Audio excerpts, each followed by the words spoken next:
3 months after the board agreed to fire me so the CEO's son-in-law could take my seat. My phone rang. "We want you back," he said, as if those 4 words could sweep away 17 years of sacrifice. But that moment only made sense when I looked back to the morning everything collapsed the morning they told me the decision has been made. I sat at the long table in the Arkos boardroom, hands folded to keep them from shaking. My nameplate still read Linda Marrow, Senior Operations Director, a title I had carried for 17 years, but the air had already shifted. I could feel it before anyone spoke. The CEO, Martin Greer, cleared his throat like he was preparing for a performance. "Linda," he said, "the board met last night. We've agreed to move in a new direction." I looked around the table. Most of them would not meet my eyes. Men who had called me at 2 a.m. to fix their mistakes suddenly found the grain of the table fascinating. Martin continued, "The role you currently hold will transition to Ryan Talbot, effective immediately." Ryan, his son-in-law of 8 months. A man who once asked me if HIPAA was that insurance thing from the 90s. I kept my voice steady. "So you're replacing 17 years of operational continuity with someone who still calls patient authorization paperwork fluff." Martin's smile tightened. "The decision has been made." The exact phrasing from the thumbnail of my life, delivered without hesitation, as if he had rehearsed it in a mirror. No one contradicted him. Not the board chair. Not the compliance director who had shadowed me for half a decade. Not even Alan Rhodes, who used to call me the backbone of Arkos. When the meeting ended, no one stood. No one spoke. I walked out alone. Back in my office, I opened an empty cardboard box and placed my nameplate inside. I moved slowly, trying to understand how 17 years could collapse into one sentence. I had just closed the box when my phone buzzed in my hand. Unknown number. I almost let it ring. Instead, I answered and heard a voice that would pull me into a different war entirely. I pressed the phone to my ear, still staring at the half-packed box on my desk. Linda Marrow speaking. "Good. You answered." The woman's voice was steady, clipped, and unmistakably confident. "This is Claudia Rios." I straightened instinctively, horizon axis. My voice cracked on the last word. "You were dismissed less than 10 minutes ago," she said. "I want to meet today." I blinked hard. "How would you even know that happened? Arkos leaks when it panics," she replied. "And trust me, they are panicking. Can you come to the Liberty at 4? I prefer conversations face to face." My mind raced. "Why me? Why now?"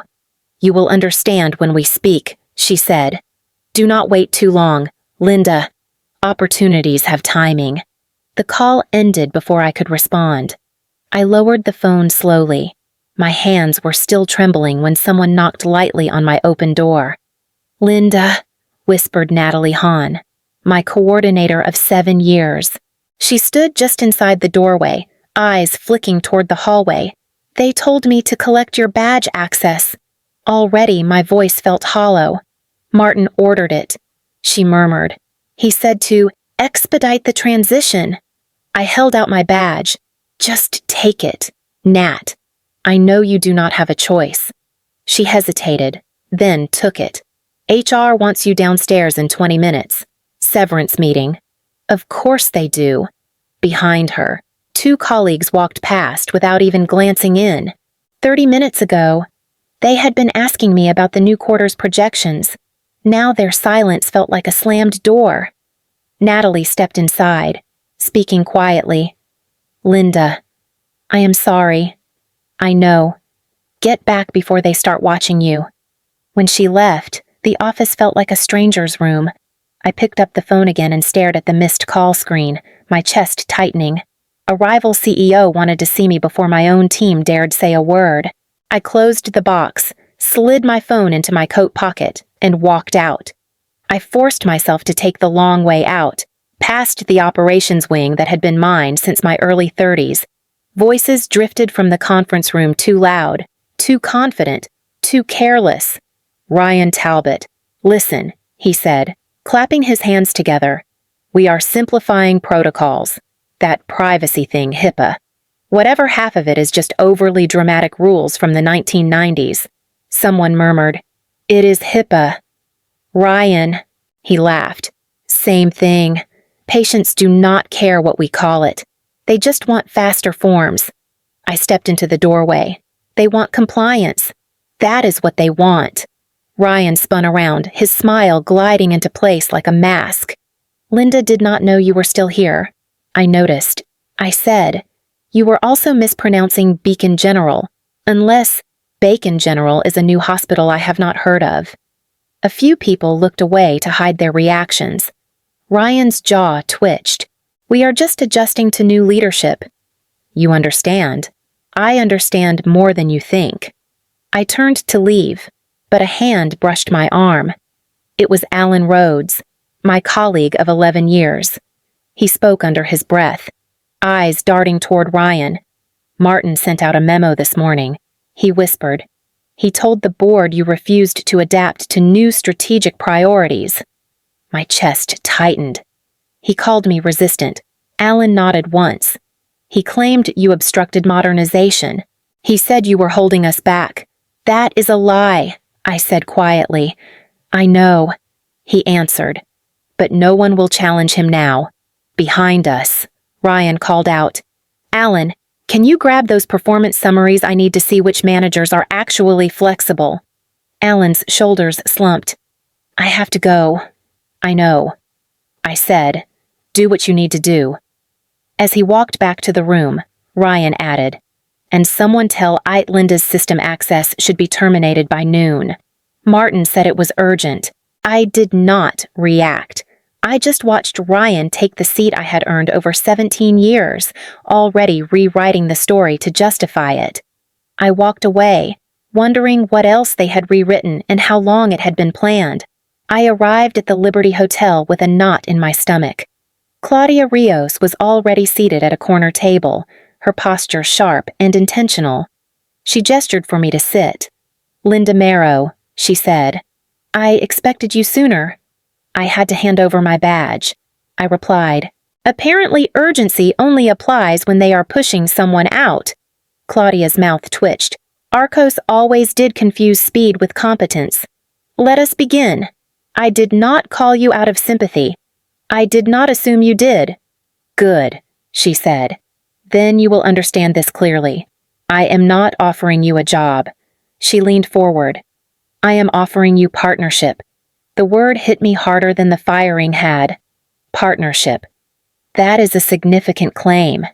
"It is a significant need," she said. "Arkos is on a collision course.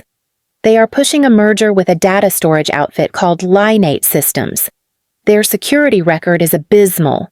If they merge, hospitals across New England will be exposed."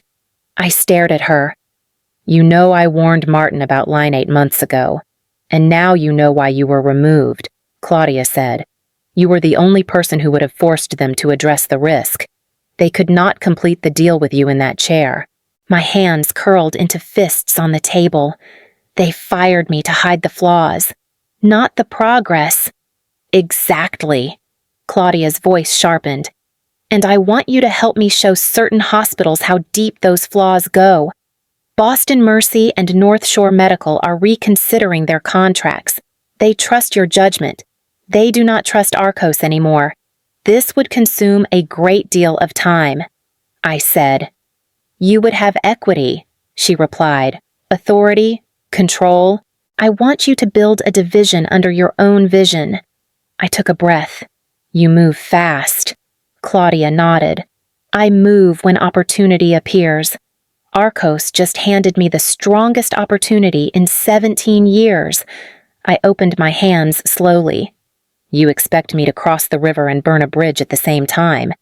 I expect you to take back what they tried to take from you," she said. I did not answer. I let the silence settle between us, carrying the weight of everything Arkos had done and everything Claudia was daring me to become. I reached my apartment in Cambridge just after dusk, still hearing Claudia's voice in my head. I set my keys down, sat at the kitchen table, and let the silence press in.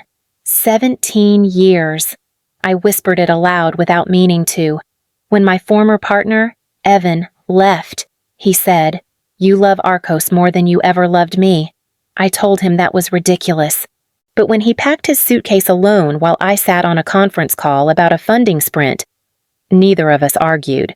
And the miscarriage. I carried that pain through a product launch meeting because Martin insisted my leadership presence was needed. I never forgave myself for saying yes to that. My phone buzzed. Claudia again. "I am not rushing you," she said, "but I am giving you 48 hours. After that, the window shifts. I need someone decisive." "I understand," I said. "You are not choosing sides. Linda, you are choosing your own future." She hung up before I could respond. I leaned back, staring at the ceiling. I was not angry at Arkos anymore. I was tired. Tired of giving everything and holding nothing. Another buzz this time, a text from an unknown number. "This is Samuel Price. Board member. Do not respond. Just read this." A file attachment followed. Meeting minutes. Dates circled. I opened it slowly. 3 weeks before today, Martin had requested an emergency vote to restructure leadership and modernize executive alignment. My name appeared in the line that followed planned transition. Planned. 3 weeks. A second message appeared. "You were right about line 8. Their security gaps are worse than you think. He is pushing the merger anyway." I breathed in sharply. My entire career had been erased to make room for a reckless deal. No anger rose, just clarity. 17 years of loyalty weighed nothing to them. I closed the file and set my phone down, my fingers still trembling from the truth I had just seen. I met Claudia at Horizon Axis the next morning. She handed me the partnership agreement without ceremony. "I want clarity," she said. "No corporate fog. Read it. Sign it only if every word aligns with what you want."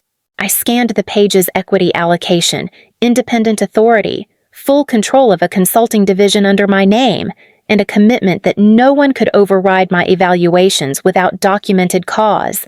17 years at Arkos, and I never once held this kind of leverage.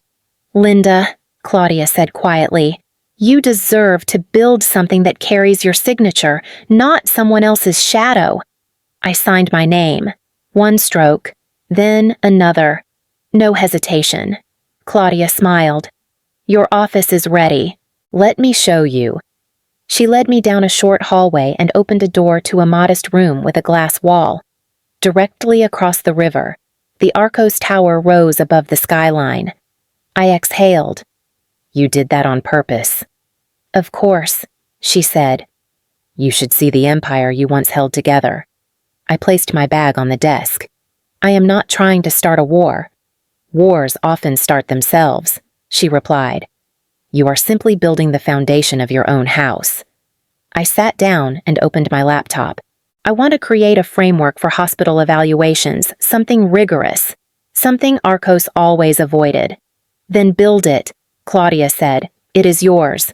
No approvals needed. Within an hour, my inbox lit up. A message from Boston Mercy's administrator. "We heard you left Arkos. Can we speak another from North Shore Medical? Your departure is concerning. We need guidance." Then a quiet ping from 2 former analysts at Arkos, Caleb and Jun. "If you ever expand your team, let us know." I stared at the screen, stunned by how fast the world moved when my name was allowed to stand on its own. For the first time in years, the work felt like mine, not borrowed, not controlled, not buried under someone else's agenda. I closed my laptop gently, feeling the weight shift inside me as I looked out at the Arkos Tower across the river. By the end of the week, the messages coming in felt like echoes from a collapsing building. I was not touching Arkos, not interfering, not leaking anything, but the cracks were widening on their own. Claudia stepped into my office. Boston Mercy called again. "They want you to start your evaluation tomorrow." "I will keep everything within my non-compete," I said. "No proprietary documents, no internal references. Your judgment is the product. she replied. They know that. When I joined the call with Boston Mercy's leadership the next morning, Dr. Elena Park spoke first. Linda, we delayed our renewal with Arkos. Something feels off. Their transition team cannot answer basic compliance questions. I kept my tone neutral. What did they misunderstand? A pause? Then Dr. Park said. Their coordinator insisted that monthly audit thresholds were optional. We asked for clarification. He said, that is how our new director explained it. Ryan? Of course it was. Another administrator added. We also found discrepancies in 2/4 of risk documentation. They blamed an internal handover. I wrote it down. What you are describing suggests a gap in oversight, not a handover issue. Dr. Park exhaled. Can you examine Arkos from the outside and tell us what we are not seeing? I can review your experience, your data, your communication trails. I said, and I can compare them against 30 years of federal requirements. All of that is independent consulting. During the next hour, I asked targeted questions Ryan would never know to ask, and Martin would never want to answer. Their responses painted a picture I recognized too well: shortcuts, panic, and no one who understood the architecture I had built piece by piece. When the call ended, Claudia appeared in my doorway again. How bad is it? I closed my notebook slowly. They are unraveling, and I am not lifting a finger. Claudia nodded once. The castle always looks strongest the day before it crumbles. I looked out the window at the Arkos Tower across the river, its glass reflecting the afternoon light as if nothing were wrong at all. The call came just after 9 in the evening, when the office was quiet and the lights from the Arkos Tower flickered across the river like a warning. I glanced at the screen and felt my jaw tighten. Martin Greer. I answered without greeting. Linda, he said, forcing a tone I had never heard from him, something almost pleasant. I hope I am not interrupting your evening. You are, I said. What do you need? A small pause. The board has been reviewing recent developments.